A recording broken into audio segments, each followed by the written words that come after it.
അപ്പോൾ ഇന്നത്തെ ക്ലാസ്സിൽ ജന്തുജാലങ്ങൾ എന്ന് പറഞ്ഞിട്ടുള്ള വേറൊരു ചാപ്റ്ററാണ് പറയുന്നത്.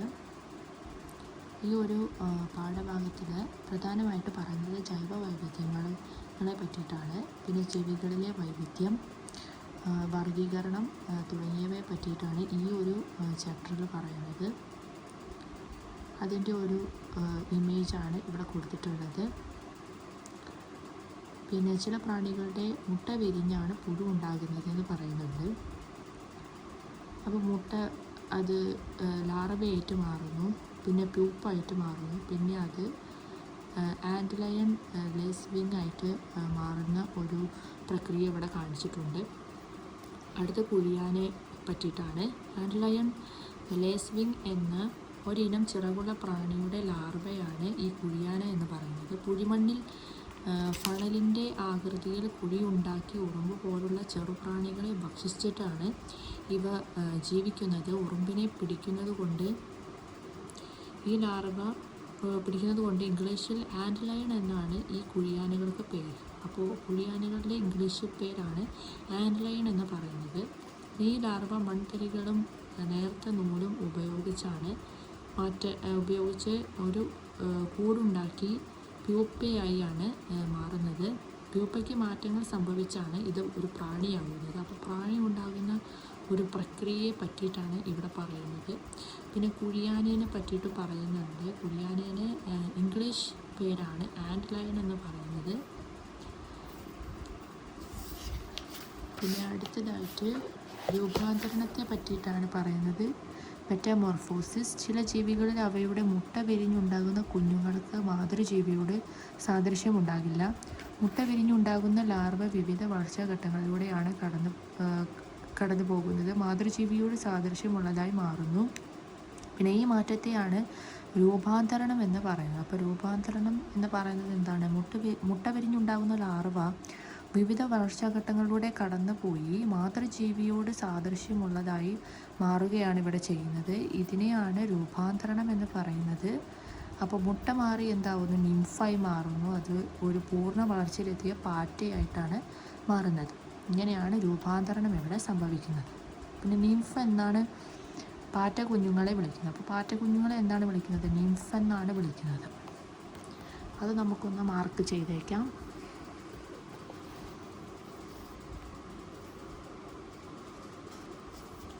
പിന്നെ നിംഫ് വിവിധ വളർച്ചാഘട്ടങ്ങളിലൂടെയാണ് കടന്നു പോകുന്നതെന്ന് പറയുന്നുണ്ട്. പൂർണ്ണ വളർച്ചയിലെത്തിയ ഒരു ജീവിയായിട്ടാണ് ഈ നിംഫ് മാറുന്നത്.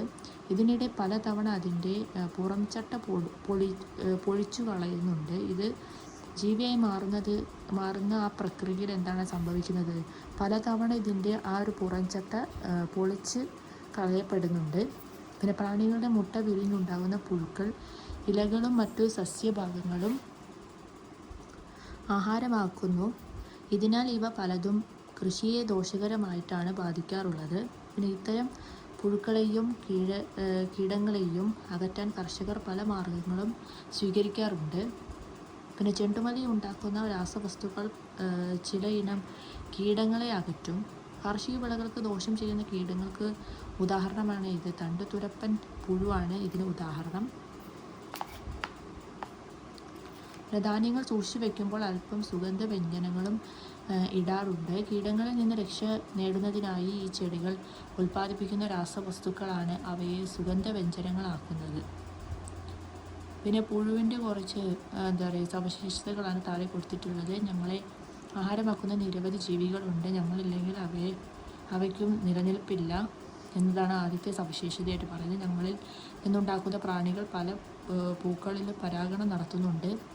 ചത്ത ജീവികളെയും ഭക്ഷണ അവശിഷ്ടങ്ങളും തിന്ന് ഞങ്ങൾ പരിസരം വൃത്തിയാക്കുന്നുണ്ട്. ഇനി അടുത്തതായിട്ട് ചെറുപ്രാണികൾ ഭക്ഷണത്തിന്. ലോകത്തിലെ പല പ്രദേശങ്ങളിലെയും ജനങ്ങൾ പുൽച്ചാടി, പുഴു, വണ്ട്, തേൾ, ഉറുമ്പ് തുടങ്ങിയ പ്രാണികളെ ഭക്ഷണത്തിനായി ഉപയോഗിക്കുന്നുണ്ട്. മാംസ്യം, ജീവകങ്ങൾ തുടങ്ങിയ പോഷകഘടകങ്ങളുടെ നല്ല സ്രോതസ്സാണ് ചെറുപ്രാണികൾ എന്ന് പറയുന്നത്. പിന്നെ കുറഞ്ഞ ചെലവിൽ മാംസ്യം ലഭിക്കുന്നതിനാൽ ഭക്ഷണത്തിനായി ഇവയെ വളർത്തുന്ന രീതിയും ചില പ്രദേശങ്ങളിൽ കണ്ടുവരാറുണ്ടെന്നാണ് പറയുന്നത്. പിന്നെ അടുത്ത് വർണ്ണച്ചിറകുള്ള പ്രാണികളെ പറ്റിയിട്ടാണ്. പ്രാണി കുടുംബത്തിലെ ഒരു വിഭാഗമാണ് ചിത്രശലഭങ്ങൾ എന്ന് പറയുന്നത്. ചില ശലഭങ്ങൾ ചില പ്രത്യേക സസ്യങ്ങളിലാണ് മുട്ടയിടുന്നത്. ശലഭ പുഴുക്കളുടെ ഭക്ഷണം എന്ന് പറയുന്നത് ഈ സസ്യത്തിൻ്റെ ഭാഗങ്ങളാണ്. നമ്മുടെ നാട്ടിൽ കാണപ്പെടുന്ന ചില ശലഭങ്ങളാണ് നാരകശലഭം, അരളിശലഭം, വെള്ളില തോഴി, എരിക്കുത്തപ്പി തുടങ്ങിയ ശലഭങ്ങളാണ് നമ്മുടെ നാട്ടിൽ കാണപ്പെടുന്നത്. ശലഭങ്ങളുടെ നിലനിൽപ്പിന് തേൻ കുടിക്കാനുള്ള സസ്യങ്ങളും ലാർവയ്ക്ക് ഭക്ഷണത്തിനുള്ള സസ്യങ്ങളും വേണം. ഈ രണ്ടു തരം സസ്യങ്ങളുമുള്ള ഉദ്യാനമാണ് ശലഭോദ്യാനം എന്ന് പറയുന്നത്. നിങ്ങളുടെ വിദ്യാലയത്തിൽ ഒരു ശലഭോദ്യാനം നിർമ്മിക്കാനൊക്കെയാണ് ഇവിടെ പറയുന്നത്. അതൊന്നും നമുക്ക് ആവശ്യമില്ല. ശലഭോദ്യാനം എന്താണെന്നുള്ളത് രണ്ട് തരം സസ്യങ്ങളുള്ള ഉദ്യാനമാണ് ശലഭോദ്യാനം എന്ന് പറയുന്നത്. പിന്നെ നിശാശലഭം എന്താണെന്നാണ്, നിശാശലഭത്തെ കുറിച്ചിട്ടാണ് അടുത്തതായിട്ട് പറയുന്നത്. രാത്രി കാണപ്പെടുന്ന ഒരു ശലഭമാണ് ഈ നിശാശലഭം എന്ന് പറയുന്നത്. പിന്നെ ശലഭങ്ങളെ പോലെ ഇവയ്ക്ക് മിക്കതിനും വർണ്ണഭംഗി ഉണ്ടാകാറില്ല. ചില നിശാശലഭങ്ങൾക്ക് തൂവൽ പോലുള്ള സ്പർശിനികളാണുള്ളത്.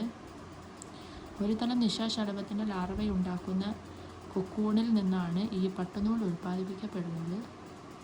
അപ്പോൾ പട്ടുനൂൽ എങ്ങനെയാണ് ഉൽപ്പാദിപ്പിക്കപ്പെടുന്നതെന്ന് ചോദിച്ചു കഴിഞ്ഞാൽ, ഒരു തരം നിശാശലഭത്തിൻ്റെ ലാർവയുണ്ടാക്കുന്ന കൊക്കൂണിൽ നിന്നാണ് ഈ പട്ടുനൂൽ ഉൽപ്പാദിപ്പിക്കപ്പെടുന്നത്. അടുത്തത് വെങ്കടനീല ബ്ലൂ ടൈഗർ മോത്തിനെ പറ്റിയിട്ടാണ്. പകൽ നേരങ്ങളിൽ കാണുന്ന നീല നിറമുള്ള ശലഭമാണ് ഈ വെങ്കടനീലി എന്ന് പറയുന്നത്.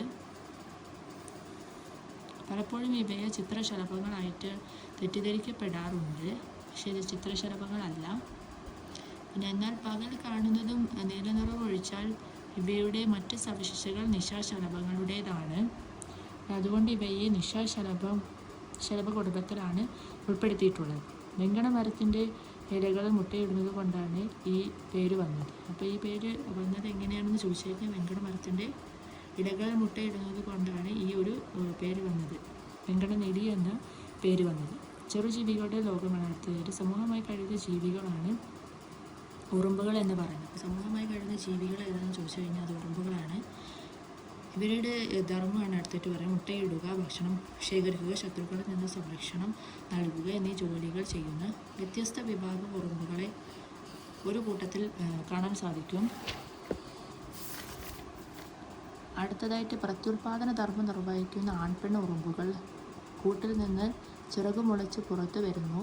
ഇവ മറ്റൊരു കൂട്ടിലെ ആൺപെണ്ണ് ഉറുമ്പുകളുമായി ഇണചേരുകയും പുതിയ കൂടുകൾ ഉണ്ടാക്കുകയും ചെയ്യുന്നു. അപ്പോൾ ആൺപെണ്ണ് ഉറുമ്പുകൾ കൂട്ടിൽ നിന്നും ചിറക് മുളച്ചാണ് പുറത്തു വരുന്നതെന്ന് പറയുന്നുണ്ട്.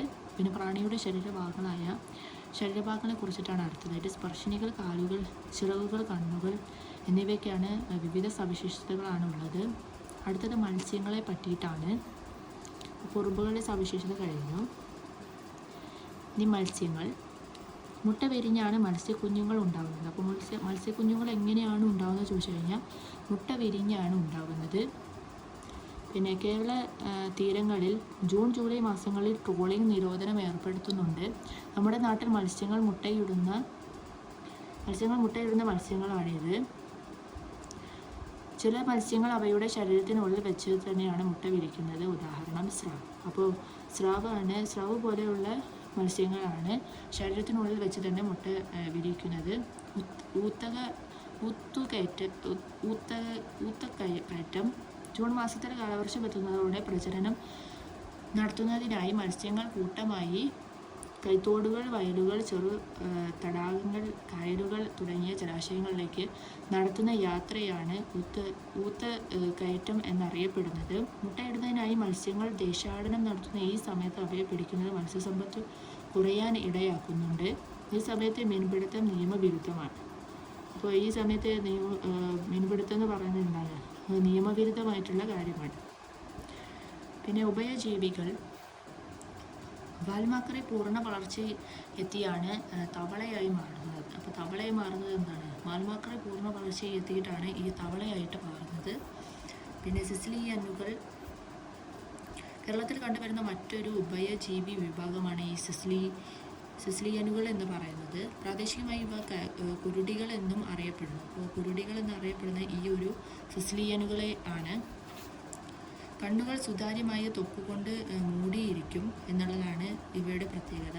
പലപ്പോഴും ഇവയെ പാമ്പുകളായിട്ടും തെറ്റിദ്ധരിക്കപ്പെടാറുണ്ട്. അടുത്ത റെപ്റ്റൈൽസിനെ പറ്റിയിട്ടാണ് ഉരകങ്ങൾ. പാമ്പ്, പല്ലി, ആമ, മുതല എന്നിവയാണ് ഉരകങ്ങൾ എന്നറിയപ്പെടുന്നത്. ഇവയെല്ലാം മുട്ടയിട്ട് കുഞ്ഞുങ്ങളെ വിരിയിക്കുന്നവയാണ്. ഈ ജീവികളുടെ പൊതു സവിശേഷതയാണ് മുട്ടയിട്ട് സന്താനോൽപാദനം നടത്തുന്നത്. അപ്പോൾ ഈ ജീവികളുടെയൊക്കെ സവിശേഷത എന്താണ്? മുട്ടയിട്ട് സന്താനോൽപാദനം നടത്തുന്നതാണ് ഈ ജീവികളുടെ പൊതു സവിശേഷത എന്ന് പറയുന്നത്. പിന്നെ അടുത്ത പാമ്പുകളാണ്. ഉരകവർഗത്തിൽപ്പെട്ട ഒരു ജീവികളാണ് ഈ പാമ്പുകൾ എന്ന് പറയുന്നത്. വിഷപ്പാമ്പുകൾ ഏതൊക്കെയാണെന്നാണ് അടുത്തതായിട്ട് പറയുന്നത്. മൂർഖൻ, രാജവെമ്പാല, ശംഖുവരയാൻ, അണലി, കടൽപ്പാമ്പ് തുടങ്ങിയവയാണ് വിഷപ്പാമ്പുകളായിട്ട് ഉള്ളത്.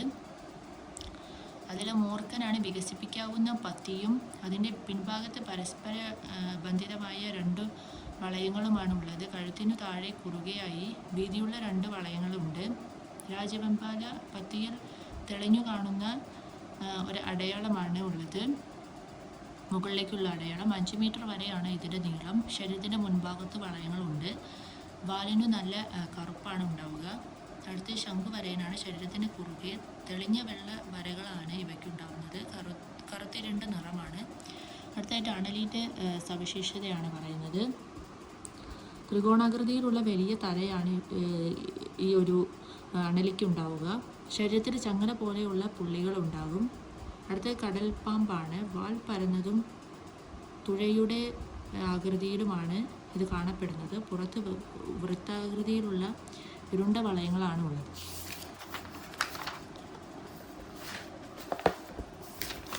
അടുത്തതായിട്ട് കൂടുതൽ പാമ്പുകളും വിഷമില്ലാത്തവയാണ്. കേരളത്തിൽ കാണുന്നവയിൽ ആകെ 5 ഇനം പാമ്പുകൾക്ക് വിഷമുള്ളൂ. അപ്പോൾ 5 ഇനം പാമ്പുകൾക്കാണ് കേരളത്തിൽ വിഷം ഉള്ളത്. പിന്നെ പാമ്പ് കടിയേറ്റാൽ എന്താണ് ചെയ്യേണ്ടതെന്നാണ് അടുത്തായിട്ട് പറയുന്നത്. കടിയേറ്റ ഭാഗത്ത് മുറിവുണ്ടാക്കുകയോ വിഷം വലിച്ചെടുക്കാൻ ശ്രമിക്കുകയോ ചെയ്യരുത്. പിന്നെ കടിയേറ്റയാളെ പരിഭ്രമിപ്പിക്കരുത്. സമാധാനിപ്പിച്ച് ശാന്തത പാലിക്കാൻ സഹായിക്കണം. ഉടനെ ആശുപത്രിയിൽ എത്തിക്കണം. പിന്നെ അടുത്തത് സസ്തനികളെ പറ്റിയിട്ടാണ്. കുഞ്ഞുങ്ങളെ പ്രസവിച്ച് പാലൂട്ടി വളർത്തുന്ന ജീവികളെയാണ് സസ്തനികൾ എന്ന് പറയുന്നത്. സസ്തനികൾ എന്താണ്? കുഞ്ഞുങ്ങളെ പ്രസവിച്ച് പാലൂട്ടി വളർത്തുന്ന ജീവികളെയാണ് സസ്തനികൾ എന്ന് പറയുന്നത്. സസ്തനികൾ ഏതൊക്കെയാണ്? തിമിംഗലം, ഡോൾഫിൻ, വവ്വാല്, നീർനായ തുടങ്ങിയവയാണ് സസ്തനികൾ വിഭാഗത്തിൽ പെടുന്നത്. അപ്പോൾ മത്സ്യങ്ങൾ, ഉഭയജീവികൾ, ഉരകങ്ങൾ, പക്ഷികൾ, സസ്തനികൾ എന്നീ വിഭാഗങ്ങളിലെ ജീവികൾക്കെല്ലാം തന്നെ നട്ടെല്ലുണ്ട്. പിന്നെ അന്യം നിൽക്കുന്ന ജീവികളാണ് അടുത്തതായിട്ട്. ഭൂമിയിൽ മുമ്പുണ്ടായിരുന്ന പല ജീവികളും പല കാരണങ്ങളാൽ ഇല്ലാതായിട്ടുണ്ട്. അതിൽ അതിശൈത്യം, വരൾച്ച, ഉൽക്കാപതനം, രോഗവ്യാപനം, അഗ്നിപർവ്വത സ്ഫോടനം തുടങ്ങിയ കാരണങ്ങൾ മനുഷ്യൻ്റെ നിയന്ത്രണത്തിലുള്ളവയല്ല. എന്നാൽ ജീവികളുടെ വംശനാശത്തിൻ്റെ പ്രധാന കാരണങ്ങളിൽ ഒന്നായ ആവാസ വ്യവസ്ഥയുടെ നാശത്തിൽ മനുഷ്യന് പങ്കുണ്ട്. മനുഷ്യൻ്റെ പ്രവർത്തനങ്ങളാണ് ജീവികളുടെ ആവാസ വ്യവസ്ഥയെ ഇല്ലാതാക്കുന്നത്. ആവാസ വ്യവസ്ഥകളുടെ പുനഃസ്ഥാപനം നമ്മുടെ ഉത്തരവാദിത്തമാണെന്ന് പറയുന്നുണ്ട്. അപ്പോൾ മനുഷ്യരുടെ ഹീനമായ പ്രവർത്തികളാണ് ഈ ആവാസ വ്യവസ്ഥയ്ക്ക് കാരണമെന്നാണ് ഇതിലൂടെ മനസ്സിലാക്കാൻ കഴിയുന്നത്. പിന്നെ ഈ ഒരു ആവാസ വ്യവസ്ഥകളുടെ പുനഃസ്ഥാപനം എന്നത് നമ്മുടെ മനുഷ്യരുടെ ഉത്തരവാദിത്തമാണ് എന്നാണ് ഇതിൽ പറയുന്നത്. പിന്നെ വംശനാശ ഭീഷണി നേരിടുന്ന കേരളത്തിലെ ചില ജീവികളുടെ പിക്ചറാണ് കാണിച്ചിട്ടുള്ളത്. കടുവ, ചിലന്തി, മണവട്ടി തവള, ഈന, ബേച്ചി തുടങ്ങിയവയുടെ ചിത്രങ്ങളാണ് കാണിച്ചിട്ടുള്ളത്. ജീവികളും അന്ധവിശ്വാസങ്ങളാണ് അടുത്തതായിട്ട്. ഈ ജീവികളെക്കുറിച്ച് തെറ്റായ പല ധാരണകളും നമ്മുടെ നാട്ടിലുണ്ട്. ഇത്തരത്തിലുള്ള അന്ധവിശ്വാസങ്ങൾ എന്തൊക്കെ പ്രശ്നങ്ങളാണ് ഉണ്ടാക്കുക എന്നാണ് അടുത്തതായിട്ട് പറയുന്നത്. ആദ്യം തന്നെ സാമ്പത്തിക ചൂഷണമാണ്. പിന്നെ ജീവികളുടെ വംശനാശവും ഇതിലൂടെ സംഭവിക്കുന്നുണ്ട്. അടുത്ത പവിഴപ്പുറ്റുകളെ കുറിച്ചിട്ടാണ് പറയുന്നത്. കടലിലെ മഴക്കാടുകൾ എന്ന് വിശേഷിപ്പിക്കാവുന്ന പവിഴപ്പുറ്റുകൾ കടലിനടിയിൽ പൂന്തോട്ടങ്ങളെ പോലെ കാണുന്ന ജീവി വർഗമാണ്. അപ്പോൾ പവിഴപ്പുറ്റുകൾ എന്താണ്? കടലിനടിയിൽ പൂന്തോട്ടങ്ങളെ പോലെ കാണപ്പെടുന്ന ജീവി വർഗമാണ് ഈ ഒരു പവിഴപ്പുറ്റുകൾ എന്ന് പറയുന്നത്. വിവിധയിനം കടൽ ജീവികളുടെ വാസകേന്ദ്രം കൂടിയാണ് ഇവ. പിന്നെ അടുത്ത 1997, 2008 എന്നീ വർഷങ്ങൾ പവിഴപ്പുറ്റ് വർഷമായിട്ടാണ് ആചരിക്കുന്നത്. അപ്പോൾ പവിഴപ്പുറ്റ് വർഷമായി ആചരിക്കുന്നത് എന്നാണെന്ന് ചോദിച്ചു കഴിഞ്ഞാൽ 1997, 2008 എന്നീ വർഷങ്ങളിലാണ് പവിഴപ്പുറ്റായി ആചരിക്കുന്നത്. ലോകത്തിലെ ഏറ്റവും വലിയ പവിഴപ്പുറ്റുകൾ ഏതാണെന്ന് ചോദിച്ചു കഴിഞ്ഞാൽ അത് ഓസ്ട്രേലിയയിലെ ഗ്രേറ്റ് ബാരിയർ റീഫാണ്. ലക്ഷദ്വീപുകളിൽ പവിഴപ്പുറ്റുകൾ ധാരാളമായിട്ട് കാണപ്പെടുന്നുണ്ട്. അപ്പോൾ പവിഴപ്പുറ്റുകൾ ധാരാളമായി കാണപ്പെടുന്ന സ്ഥലം ഏതാണെന്ന് ചോദിച്ചു കഴിഞ്ഞാൽ അത് ലക്ഷദ്വീപാണ്. അപ്പോൾ ഇത്രയും കാര്യങ്ങളാണ് ഈ ഒരു ചാപ്റ്ററിലുള്ളത്. ഇനി അടുത്ത ക്വസ്റ്റ്യൻസ് ആണ്. ക്വസ്റ്റ്യൻസ് അതിൻ്റെ ആൻസേഴ്സും കൊടുത്തിട്ടുണ്ട്. അത് നിങ്ങൾക്ക് സ്ക്രീൻഷോട്ട് എടുക്കാവുന്നതാണ്. അപ്പോൾ ഇത്രയേ ഉള്ളൂ ഇന്നത്തെ ക്ലാസ്.